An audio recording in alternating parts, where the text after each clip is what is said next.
আসসালামু আলাইকুম রহমতুল্লাহি বরকাতু।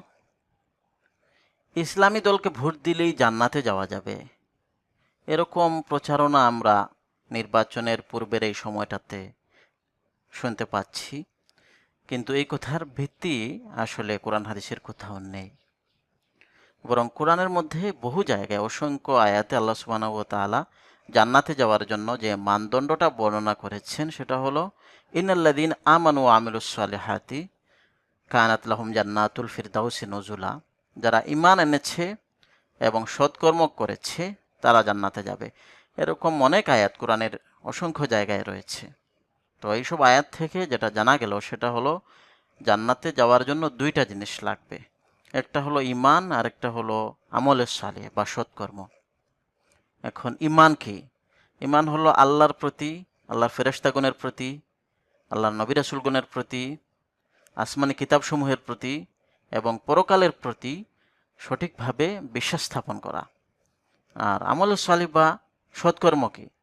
আমলে সালিহ বা সৎকর্ম হলো আল্লাহর প্রতি এবং আল্লাহর বান্দাগণের প্রতি সর্বাবস্থায় জীবনের প্রতিটা ক্ষেত্রে সৎ থাকা, আল্লাহর ইবাদত করা, নিজের চরিত্রকে সবসময় পবিত্র রাখার, পরিশুদ্ধ রাখার চেষ্টা করা। আর হলো জীবনের প্রতিটা ক্ষেত্রে চলাফেরা, ওঠা বসা, লেনদেন প্রতিটা ক্ষেত্রে মানে সৎভাবে জীবনযাপন করা।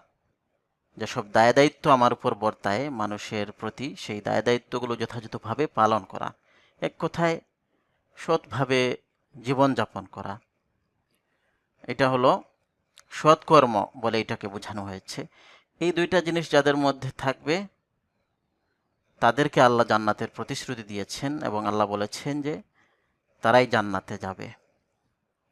তো বাকি থাকলো ভোট দেওয়ার ক্ষেত্রে এটা দেখতে হবে যে ভোট একটি আমানত হিসেবে এটা দেখতে হবে যে এই আমানতটা যার কাছে রাখা হবে সেটার যোগ্য কিনা।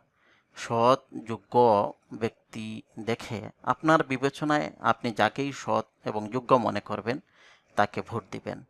সে কোনো ইসলামী দলের প্রার্থী হতে হবে এরকম জরুরি নয়, বরং আপনি যাকে এই পদের যোগ্য মনে করবেন, সৎ ব্যক্তি মনে করবেন, তার কাছে আপনার এই আমানত রাখবেন, তাকেই আপনি ভোট দিবেন। ওয়া আখিরু দাওয়ানা আলহামদুলিল্লাহি রাব্বিল আলামিন।